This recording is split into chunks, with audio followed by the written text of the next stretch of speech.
Bonjour, aujourd'hui je vais vous parler du thème jouer le rôle de sa vie. Je vais la reprendre un peu plus viril peut-être. Bonjour, aujourd'hui je vais vous parler du thème jouer le rôle de sa vie. C'est peut-être un peu entre deux. On va essayer entre les deux.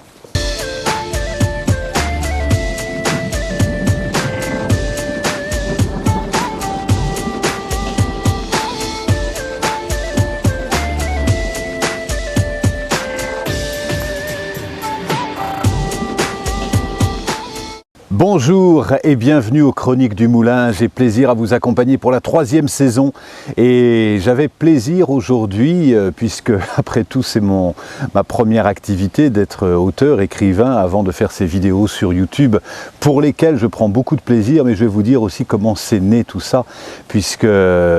j'ai surtout écrit des livres, j'en ai écrit 15 à ce jour, mais en écrivant ces livres j'avais une forme de frustration parce que j'écris le temps d'écrire le livre, il faut parfois 8 mois, 9 mois, 1 an, et le temps qu'il soit publié, le temps qu'il soit lu, il se passe des fois 1 an et demi, donc je reçois des courriers de lecteurs sur un livre que j'ai commencé à écrire il y a 1 an et demi. Il y avait ce décalage qui me frustrait un peu, qui m'a donné envie d'avoir une rencontre un peu plus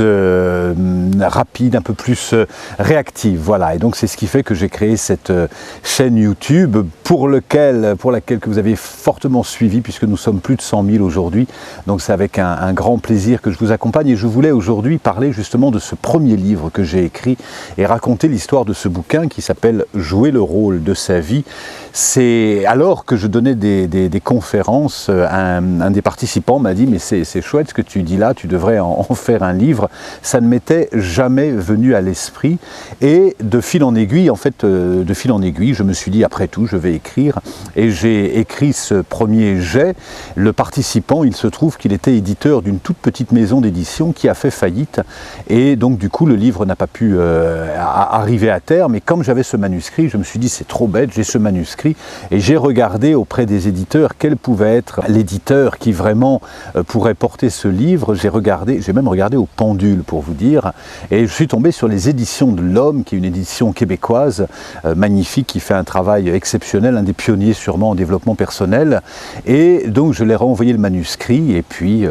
1 mois après commençait la rencontre avec l'éditeur et l'écriture. J'ai dû tout reprendre puisque c'est tout un travail d'écrire, mais en tout cas ce premier livre, ça me tenait à cœur. C'est le livre peut-être charnière entre 2 périodes clés de ma vie, toute une partie de ma vie où j'étais acteur, où j'étais metteur en scène, et je passais ma vie sur une scène de théâtre à jouer un personnage, à voir comment le personnage évolue à partir des consignes du metteur en scène, à partir de son texte. Et donc dans une même année, je jouais des pièces de Shakespeare, je devenais un bourgeois bourru, puis je devenais un jeune premier romantique, puis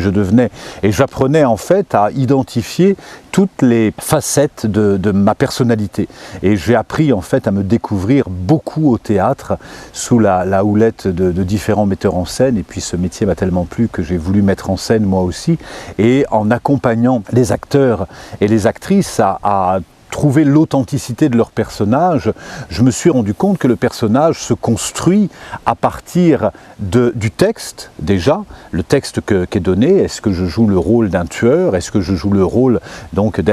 on va interpréter le texte de l'auteur à partir des consignes du metteur en scène, qui va travailler sur le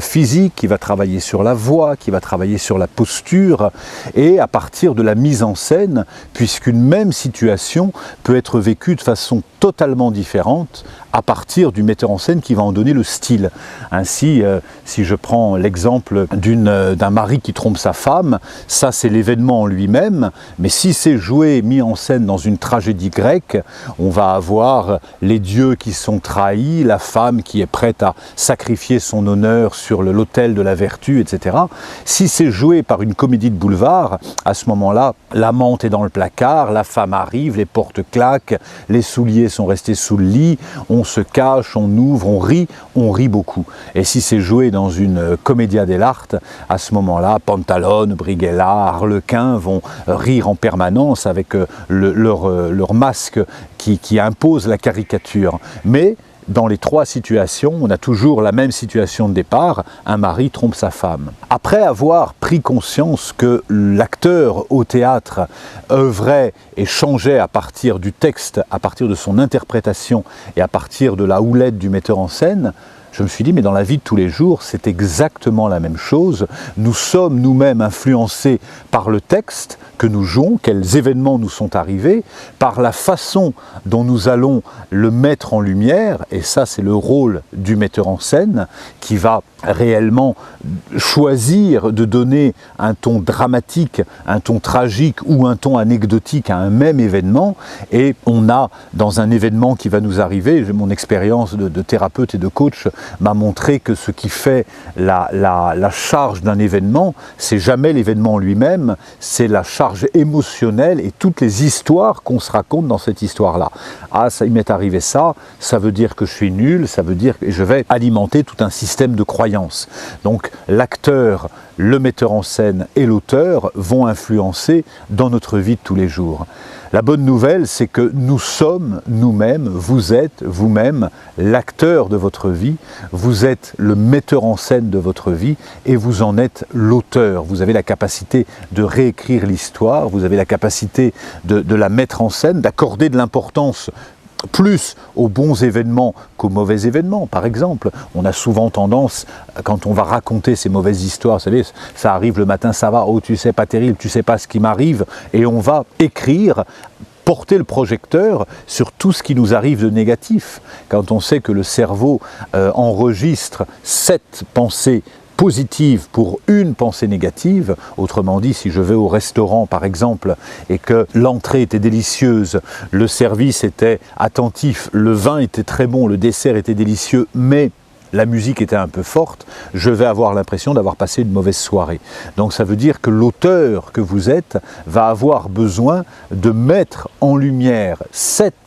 événements positif pour un seul événement négatif. Et ça, c'est le rôle de l'auteur que vous êtes, puisque vous êtes, et c'est la bonne nouvelle, l'auteur de votre vie, vous en êtes l'acteur et vous en êtes le metteur en scène. Voilà ce qui m'a inspiré à écrire ce livre, Jouer le rôle de sa vie.